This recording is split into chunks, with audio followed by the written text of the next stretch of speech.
Hello everyone, welcome back. ಇವಾಗ ಸೈಟ್ನಲ್ಲಿ footing and foundation work ನಡೀತಾ ಇದೆ. ಕಾಲಮ್ ಕ್ಯಾಸ್ಟ್ ಮಾಡಾದ್ಮೇಲೆ ಅದ್ರ ಸುತ್ತ ಸೈಡ್ ಸ್ಟೋನ್ ಮಿಕ್ಸ್ನಲ್ಲಿ ವರ್ಕ್ನ ಸ್ಟಾರ್ಟ್ ಮಾಡಬೇಕು. ಸೈಡ್ ಸ್ಟೋನ್ ಮತ್ತೆ ಮಾರ್ಟರ್ನ ರೆಡಿ ಮಾಡ್ಕೋತಾ ಇದ್ದಾರೆ. ಮಾರ್ಟರ್ನ ಕರೆಕ್ಟ್ ರೇಷಿಯೋ ರೆಡಿ ಮಾಡ್ಕೋಬೇಕು. ನೋಡಿ, ಸ್ಟೋನ್ನ ಕರೆಕ್ಟ್ ಸೈಜ್ಗೆ ಅರೇಂಜ್ ಮಾಡ್ತಿದ್ದಾರೆ. ಇದು ತುಂಬ ಇಂಪಾರ್ಟೆಂಟ್ ಸ್ಟೆಪ್ ಆಗಿರುತ್ತೆ. ಸೈಡ್ ಸ್ಟೋನ್ನ ಕರೆಕ್ಟ್ ಲೈನ್ಗೆ ರೆಡಿ ಮಾಡ್ಕೋಬೇಕು.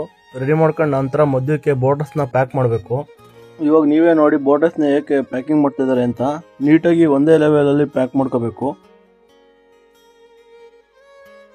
ನೀಟಾಗಿ ಪ್ಯಾಕಿಂಗ್ ಎಲ್ಲ ಆದಮೇಲೆ ಅದ್ರ ಗ್ಯಾಪ್ಸ್ಗೆ ಸಿಮೆಂಟ್ ಮೋಟರ್ನ ನೀಟಾಗಿ ಫಿಲ್ ಮಾಡಬೇಕು. ಮಿಕ್ಸ್ ರೇಷಿಯೋ ಕರೆಕ್ಟಾಗಿರಬೇಕು. ಫೌಂಡೇಶನ್ ಸ್ಟ್ರಾಂಗ್ ಇರುತ್ತೆ. ಈ ಪ್ರೊಸೆಸ್ನಲ್ಲಿ ವಾಟರ್ ಕ್ಯೂರಿಂಗ್ ಕೂಡ ತುಂಬ ಮುಖ್ಯ. ಇವಾಗ ನೋಡಿ, ವಾಟರ್ನ ಸುತ್ತ ಹಾಕೊಂಡು ನೀಟಾಗಿ ಪ್ಯಾಕಿಂಗ್ ಮಾಡ್ತಾ ಇದ್ದಾರೆ. ಎಲ್ಲ ಗ್ಯಾಪ್ಸಿಗೂ ಕರೆಕ್ಟಾಗಿ ವಾಟರ್ ಹೋಗೋ ಥರ ಮಾಡ್ತಾ ಇದ್ದಾರೆ. ನೀಟಾಗಿ ವಾಟರ್ ಹಾಕೊಂಡು ಗ್ಯಾಪ್ಸ್ ಎಲ್ಲ ನೀಟಾಗಿ ಫಿಲ್ ಮಾಡ್ಕೊಂಡು ಏರ್ ಗ್ಯಾಪ್ಸ್ ಇಲ್ದಂಗೆ ನೋಡ್ಕೋಬೇಕು. ಇವಾಗ ನೋಡಿ ನೀಟಾಗಿ ಲೆವೆಲ್ ಮಾಡ್ತಿದ್ದಾರೆ. ನೀಟಾಗಿ ಲೆವೆಲ್ ಮಾಡಿ ಅದ್ರ ಮೇಲೆ ವಾಟರ್ ಸ್ಪ್ರಿಂಕಲ್ ಮಾಡಿ ಫಿನಿಶಿಂಗ್ ಕೊಡ್ತಾ ಇದ್ದಾರೆ. This ensure 0 air gap. Stone masonry ಮಾಡೋದ್ರಿಂದ ಇದು ತುಂಬ ಡ್ಯೂರಬಲ್ ಮತ್ತು ಹೆವಿ ಲೋಡ್ಸ್ನ ಈಸಿಯಾಗಿ ಬೇರ್ ಮಾಡುತ್ತೆ. ಇದು ಟ್ರೆಡಿಷನಲ್ ಮತ್ತು ಮೋಸ್ಟ್ ಟ್ರಸ್ಟೆಡ್ ಮೆಥಡ್. ನೋಡುವಾಗ ತುಂಬ ಸಿಂಪಲ್ ಅನಿಸುತ್ತೆ, ಬಟ್ ಇದರಲ್ಲೂ ತುಂಬ ಪ್ರಿಸಿಷನ್ ಬೇಕು.